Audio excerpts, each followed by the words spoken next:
खबर देंगे आपको। सुप्रीम कोर्ट के ऑर्डर पर अमल दरामद के लिए इलेक्शन कमीशन का इजलास हुआ, जो कि बगैर नतीजा खत्म हो गया है। इस अहम खबर से मुतालिक अपने नाज़रीन को आगाह करें। आज सेक्रेटरी इलेक्शन कमीशन और लीगल विंग्स के हुक्काम की जानिब से इस फैसले पर ब्रीफिंग दी गई थी। मजीद बात करेंगे दो न्यूज़ के नुमाइंदे इरफान सदुजाई हमारे साथ मौजूद हैं। इरफान, मजीद आप बताएगा।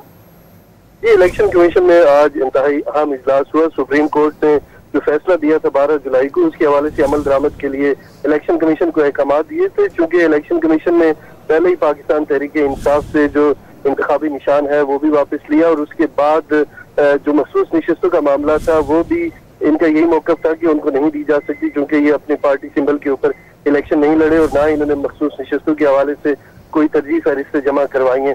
तो सुप्रीम कोर्ट ने इलेक्शन कमीशन का जो फैसला कलअदम करार दिया और उसके बाद ये मामला दोबारा इलेक्शन कमीशन को भेजा कि इसके ऊपर अमल दरामद करके हमें आगाह करें।